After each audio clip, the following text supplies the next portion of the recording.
Assalamualaikum warahmatullahi wabarakatuh. Perkenalkan, saya Rahmawati Rizky Wardani, NIM 2024 10 10 11 08 dari kelas Sistem Basis Database. Saya akan menjelaskan tugas modul 3. Pada studi kasus yang pertama, dalam penamaan relationship, ada hasil sebagai berikut. Barang milik dari lab, barang dicatat di peminjaman, lab memiliki barang, lab memiliki kepala lab dilakukan peminjaman, lab memiliki asisten lab, kepala lab bertanggung jawab atas lab, kepala lab menyetujui peminjaman, UKM mengadakan kegiatan, UKM memiliki perwakilan UKM, kegiatan diadakan oleh UKM, kegiatan dicatat di peminjaman, perwakilan UKM mencatat barang, perwakilan UKM mencatat lab, perwakilan UKM disetujui oleh kepala lab, perwakilan UKM mencatat kegiatan, perwakilan UKM diproses oleh asisten lab dimiliki oleh UKM, dan asisten lab melakukan peminjaman. Di nomor 2, penentuan optionality entity yang terlibat pada setiap relationship. Yang pertama, relationship barang dengan lab. Optionality barang wajib, karena setiap barang harus tercatat milik lab tertentu. Saat menambahkan data barang baru, harus mencantumkan nama labnya. Optionality lab tidak wajib karena lab tidak harus ada barangnya. Misal ada lab baru yang datanya sudah masuk ke database, tapi lab tersebut masih belum memiliki barang. Yang kedua, relationship barang dengan peminjaman. Optionality barang tidak wajib karena barang tidak harus tercatat pada entity peminjaman.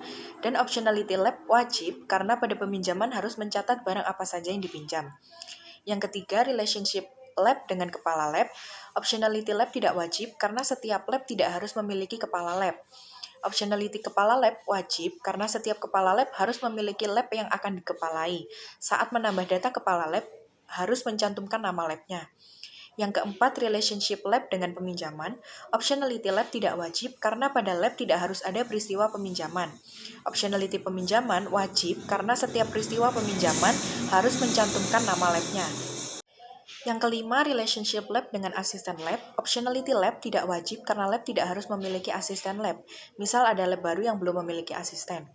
Optionality asisten lab wajib karena setiap asisten lab harus tercatat berada di lab tertentu. Yang keenam, relationship kepala lab dengan peminjaman. Optionality kepala lab tidak wajib karena kepala lab tidak harus menyetujui adanya peminjaman. Optionality peminjaman wajib karena setiap peristiwa peminjaman harus ada catatan kepala lab yang menyetujui. Kemudian, relationship UKM dengan kegiatan. Optionality UKM tidak wajib karena UKM tidak harus melakukan sebuah kegiatan. Optionality kegiatan wajib karena setiap kegiatan yang ada harus tercantum UKM mana yang mengadakan kegiatan tersebut. Yang kedelapan, relationship UKM dengan perwakilan UKM. Optionality UKM tidak wajib karena setiap UKM tidak harus memiliki perwakilan UKM. Optionality perwakilan UKM wajib karena setiap perwakilan UKM harus memiliki satu UKM yang diwakilinya. Yang kesembilan, relationship kegiatan dengan peminjaman. Optionality kegiatan tidak wajib karena pada kegiatan tidak harus melakukan peminjaman barang ke lab. Optionality peminjaman wajib karena setiap peminjaman harus mencantumkan kegiatan mana yang membutuhkan peristiwa peminjaman tersebut. Yang ke-10, relationship peminjaman dengan perwakilan UKM. Optionality peminjaman wajib karena setiap peristiwa peminjaman harus mencatat siapa perwakilan UKM yang meminjam. Optionality perwakilan UKM tidak wajib karena setiap perwakilan UKM tidak harus melakukan peminjaman ke sebuah lab. Yang terakhir, relationship peminjaman dengan asisten lab. Optionality peminjaman wajib karena setiap peminjaman harus mencatat siapa asisten lab yang memproses peminjaman tersebut. Optionality asisten lab tidak wajib karena tidak semua asisten lab memproses peristiwa peminjaman. Yang ketiga, yakni penentuan cardinality entity yang terlibat pada setiap relationship. Yang pertama, relationship barang dengan lab, cardinality-nya one to many, one di sisi lab, many di sisi barang. Pada database, pada setiap pencatatan barang baru di tabel barang, harus menyertakan primary UID dari lab yang memiliki barang tersebut. Yang kedua, relationship barang dengan peminjaman, cardinality-nya one to many, one di sisi peminjaman, many di sisi barang. Pada database, pada setiap pencatatan peristiwa peminjaman harus menyertakan primary UID dari barang yang dipinjam. Yang ketiga, relationship lab dengan kepala lab, cardinality-nya one to many, one di sisi kepala lab dan lab. Setiap kepala lab bertanggung jawab terhadap satu laboratorium.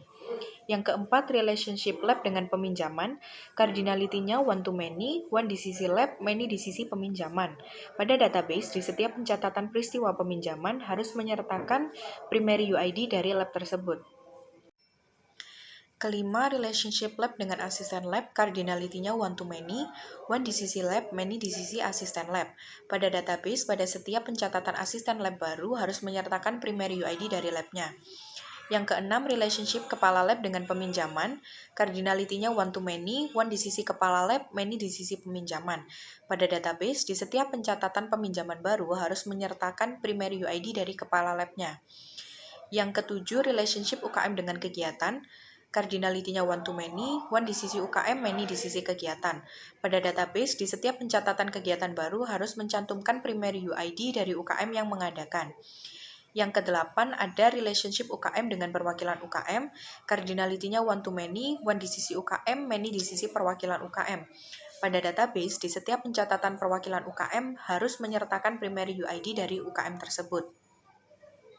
Yang kesembilan, relationship kegiatan dengan peminjaman, cardinality-nya one to many, one di sisi kegiatan, many di sisi peminjaman. Pada database, pada setiap pencatatan peminjaman baru harus mencantumkan primary UID dari kegiatan tersebut. Yang ke-10, relationship peminjaman dengan perwakilan UKM, cardinality-nya one to many, one di sisi perwakilan UKM, many di sisi peminjaman. Pada database, di setiap pencatatan peminjaman baru harus menyertakan primary UID dari perwakilan UKM. Yang terakhir, relationship peminjaman dengan asisten lab, cardinality-nya one to many, one di sisi asisten lab, many di sisi peminjaman. Pada database, di setiap pencatatan peminjaman baru harus menyertakan primary UID dari asisten lab-nya. Selanjutnya, ini merupakan IRD dari studi kasus yang pertama. Selanjutnya, di nomor 5, pembacaan relationship menggunakan IRD-ish. Yang pertama, relationship barang dengan lab. Setiap lab bisa memiliki satu atau beberapa barang. Setiap barang harus milik dari satu dan hanya satu lab. Yang kedua, relationship barang dengan peminjaman. Setiap barang bisa dicatat di satu dan hanya satu peminjaman. Setiap peminjaman harus mencatat satu atau beberapa barang. Yang ketiga, relationship lab dengan kepala lab. Setiap lab bisa memiliki satu dan hanya satu kepala lab. Setiap kepala lab harus bertanggung jawab atas satu dan hanya satu lab. Yang keempat, relationship lab dengan peminjaman. Setiap lab bisa melayani satu atau beberapa peminjaman, namun setiap peminjaman harus dilakukan oleh satu dan hanya satu lab. Yang kelima, relationship lab dengan asisten lab. Setiap lab bisa memiliki satu atau beberapa asisten lab. Setiap asisten lab harus dimiliki satu dan hanya satu lab. Yang keenam, relationship kepala lab dengan peminjaman. Setiap kepala lab bisa menyetujui satu atau beberapa peminjaman. Setiap peminjaman harus disetujui oleh satu dan hanya satu kepala lab. Yang ketujuh, relationship UKM dengan kegiatan. Setiap UKM bisa mengadakan beberapa kegiatan. Setiap kegiatan harus diadakan oleh satu UKM. Yang kedelapan, relationship UKM dengan perwakilan UKM. Setiap UKM bisa memiliki beberapa perwakilan, namun setiap perwakilan UKM harus dimiliki satu dan hanya satu UKM. Yang kesembilan, relationship kegiatan dengan peminjaman. Setiap kegiatan bisa melakukan beberapa peminjaman. Setiap peminjaman harus dilakukan satu dan hanya satu kegiatan. Ke-10, relationship peminjaman dengan perwakilan UKM. Setiap peminjaman harus dilakukan oleh satu dan hanya satu perwakilan UKM. Setiap perwakilan UKM bisa melakukan satu atau beberapa peminjaman. Dan yang terakhir, relationship peminjaman dengan asisten lab. Setiap peminjaman harus dilakukan satu dan hanya satu asisten lab. Setiap asisten lab bisa menerima satu atau beberapa peminjaman. Studi kasus yang kedua, penamaan relationship sebagai berikut. Bengkel memiliki mekanik, bengkel menjual parts, mekanik dimiliki oleh bengkel, mekanik memproses transaksi, parts dijual bengkel, parts terjual di transaksi, servis dibutuhkan oleh kendaraan, kendaraan membutuhkan servis, transaksi diproses oleh mekanik, transaksi terdiri atas parts, transaksi mencantumkan kendaraan.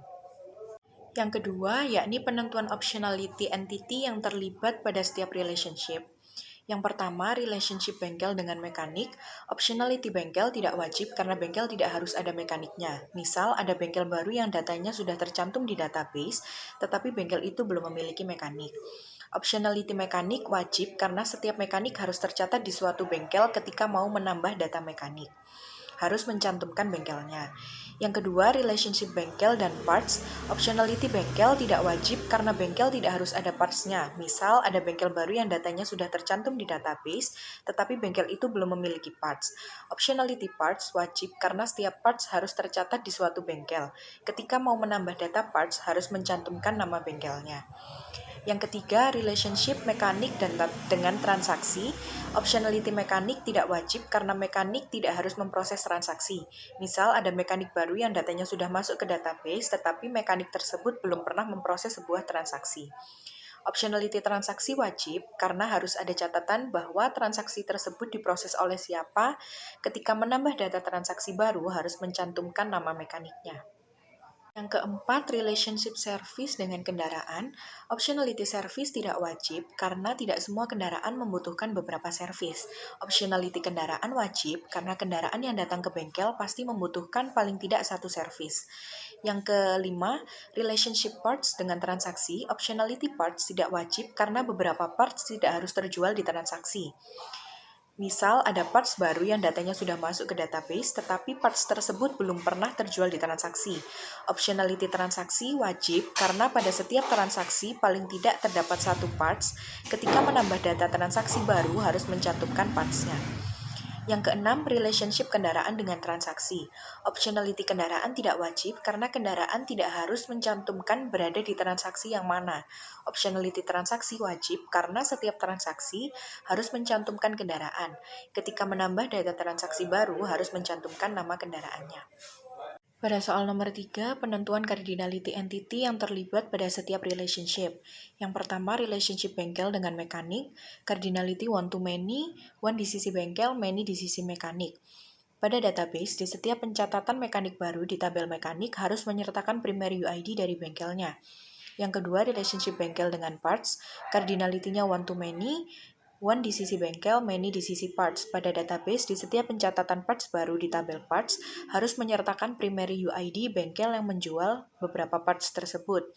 Yang ketiga, relationship mekanik dengan transaksi, cardinality-nya one to many, one di sisi mekanik, many di sisi transaksi.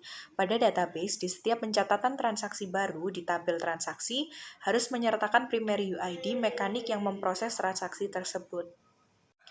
Selanjutnya yang keempat, relationship service dengan kendaraan. Cardinality-nya one to many, one di sisi kendaraan, many di sisi service. Pada database, di setiap pencatatan kendaraan harus menyertakan primary UID service yang diberikan terhadap kendaraan tersebut. Relationship parts dengan transaksi, cardinality-nya many to many di sisi parts dan transaksi. Pada kasus ini, relationship many to many harus dipecah menjadi dua relationship yang berkardinalitas one to many, dengan membuat sebuah persimpangan yakni entity detail transaksi. Yang terakhir, relationship kendaraan dengan transaksi, cardinality-nya one to many, one di sisi kendaraan, many di sisi transaksi. Pada database, di setiap pencatatan transaksi baru di tabel transaksi, harus menyertakan primary ID dari kendaraannya.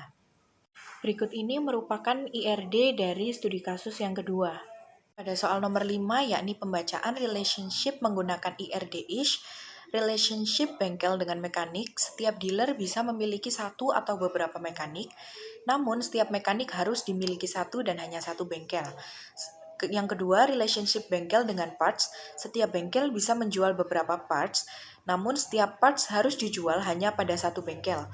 Yang ketiga, relationship mekanik dengan transaksi, setiap mekanik bisa memproses satu atau beberapa transaksi, namun setiap transaksi harus diproses oleh satu dan hanya satu mekanik.